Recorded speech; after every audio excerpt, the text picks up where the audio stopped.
Amazing. तर इथे मी बारीक रवा घेतलेला आहे, एकदम बारीक आहे हा. असाच रवा पाहिजे आपल्याला. आणि कुठलेही न झंझट, पाकाची झंझट न करता आपण हे लाडू बनवणार आहोत, एकदम सॉफ्ट पेड्यासारखे असे. तर आपण लाडू बनवायला चालू करूया. इथे आपण कढई गरम करायला ठेवलेली आहे, चांगली कढई गरम झालेली आहे. त्याच्यामध्ये रवा घालून घेऊया आणि मस्त असा छान भाजून घ्यायचा आहे रवा.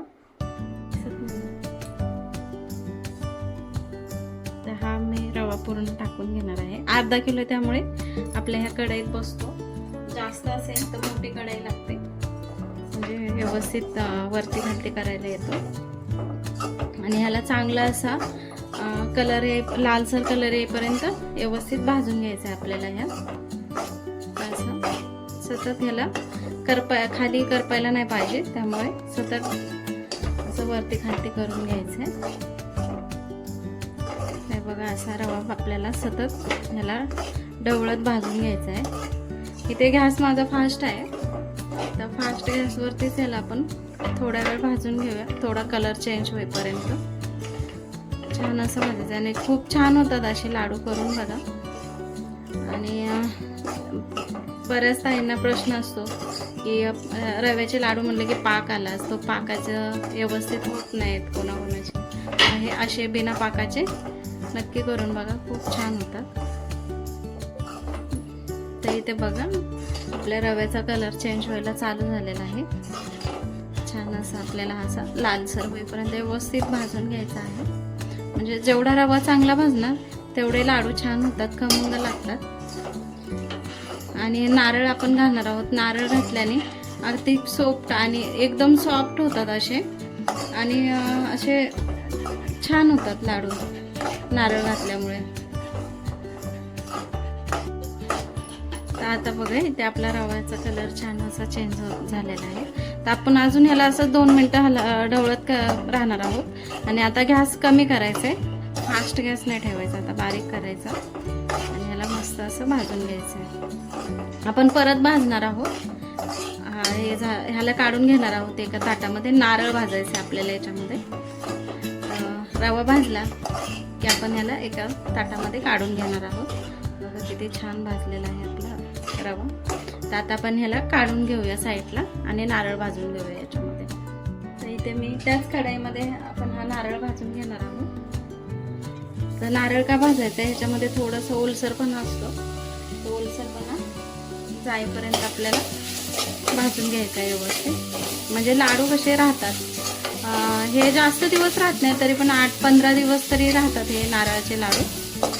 आणि आपण बिना नारळाचे केले तर ते कसे महिना 1.5 महिना राहतात. असे करून बघा, नक्कीच छान लागते, आवडतील तुम्हाला. तर असंच आपण हे नारळ ह्याच्यातलं पाणी आटेपर्यंत, म्हणजे हे ओलसरपणा जाईपर्यंत आपण ह्याला भाजून घेणार आहोत, एकदम सुकं होईपर्यंत. तसंच आपण हे भाजून घेऊया. इथे गॅस स्लोच आहे, फास्ट नाही करायचा गॅस, कारण नारळ पटकन करपतो. त्यामुळे स्लो गॅसवरतीच आपण ह्याला भाजून घेणार आहोत असं. तर आपण हे आता व्यवस्थित भाजून घेऊया. तर इथे बघू शकता, आपलं नारळ एकदम सुटसुटीत झालेलं आहे.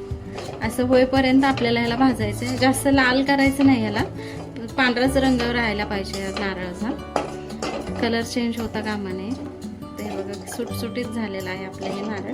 तर आपण ह्याला काढून घेऊया आणि परत आपल्याला ह्याच्यात तूप घालून रवा भाजायचा आहे आता परत.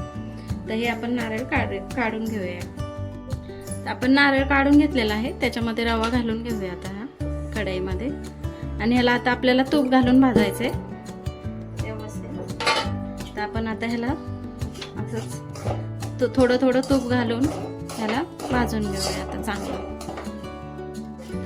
असंच आपण ह्याला, इथे गॅस स्लोच ठेवायचा, फास्ट नाही करायचा, कारण आपल्या रव्याचा आता चांगला भाजलेला आहे. बघू शकताय, मस्त लालसर झालेला आहे रवा.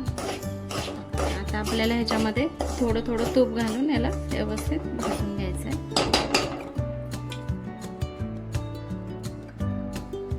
एकदम नाही घालायचं तूप,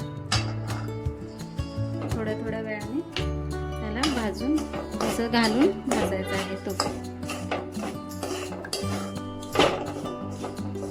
होतात असे लाडू, म्हणजे आपल्याला पाकाची गरज नाही लागत आणि वळायला पण एकदम सोपे आहेत.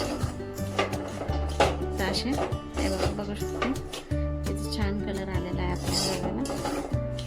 असंच आपण हे थोडं थोडं तूप घालून याला व्यवस्थित भाजून ठेवणार आहे. बघू शकते मस्त असं आपला रवा भाजलेला आहे. तर आपण राहिलेलं तूपही आणि डालडाही घालून घेऊया याच्यामध्ये. एकदम नाही ओतायचं आणि वाटलं तर थोडं साईडला ठेवायचं, कारण आपल्याला वळताना पण वाटलं थोडेसे सूप म्हणजे ओलसर नाही आहे तर आपण वरतून तूप किंवा डालडा घालून त्यांना मस्त असे वळून घेऊ शकतो लाडू. तर आपलं हे छान असं झालेलं आहे. आता आपल्याला इथे नारळ घालायचा आहे याच्यामध्ये. आपण नारळ घालून घालून ह्याला आता पूर्ण व्यवस्थित हलवून ढवळून घेऊया. व्यवस्थित सगळे मिक्स झाला पाहिजे नारळ. असं गॅस फास्ट नाही ठेवायचा, पूर्ण स्लो गॅसवरतीच हा मी केलेला आहे. मला एकूण 20-21 मिनटं लागलेली आहेत. जास्त वेळ लागत नाही रवा वगैरे सगळं भाजायला.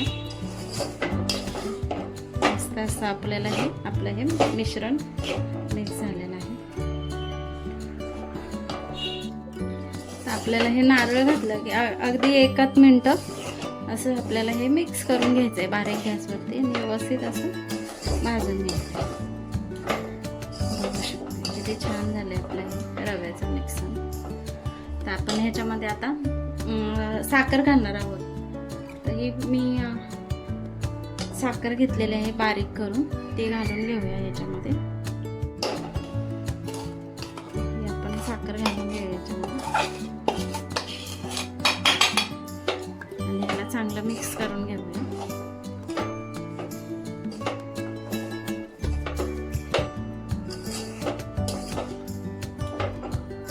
छान होतात असे लाडू बघा.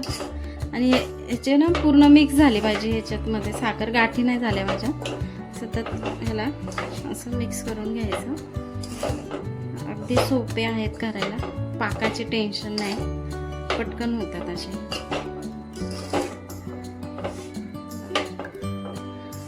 मस्त झालेलं आहे. तर आता कसं साखर घातली की थोडंसं पाणी सुटतं साखरेला. तर आपण इथे आता गॅस बंद करायचा आहे. ह्याला मिक्स करून झालं की व्यवस्थित मिक्स करून झालं की याला बंद करून घ्यायचा गॅस. आपलं हे मिक्स झालेलं आहे. तर आता मी इथे गॅस बंद करणार आहे आणि ह्याचे लाडू ओळून घेणार आहे. ते बघा आपलं सारण आता हे आपण ह्याच्यामध्ये काढून घेतलेलं आहे ताटामध्ये. तर आपण ह्याचं लाडू वळायला घेऊया.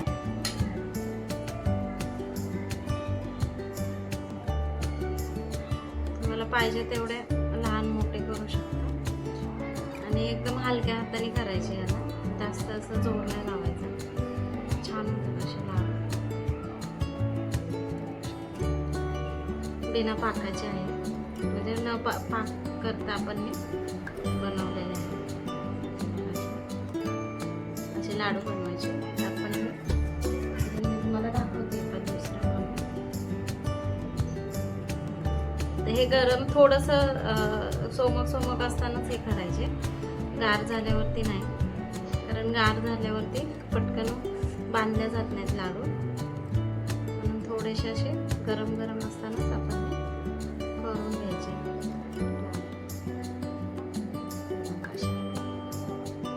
खूप छान होतात, सॉफ्ट होतात, असे कडक होत नाही आणि राहतात पण छान. तर आपण हे आता सगळे लाडू असेच करून घेऊया.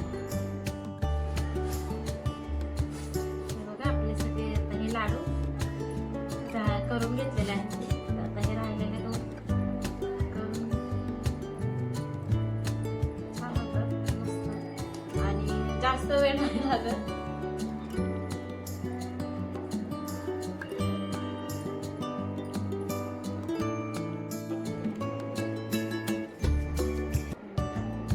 आपले हे असे सगळे लाडू करून झालेले आहेत. खूप छान होतात असे लाडू आणि सॉफ्ट पण खूप होतात. तर असे नक्की करून बघा. आम्ही शेवटचं राहिलेलं दाखवते करून, पहिले पण दाखवलेले आहेत.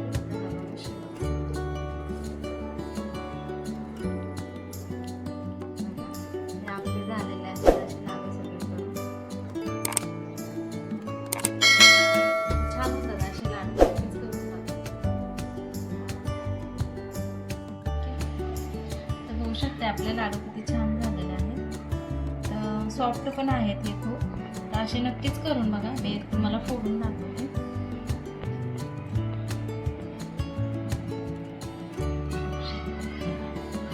सॉफ्ट होतात. नक्कीच आवडते तुम्हाला. करून बघा आणि आवडल्यास नक्कीच लाईक करा, शेअर करा, सबस्क्राईब करा. श्री स्वामी समर्थ.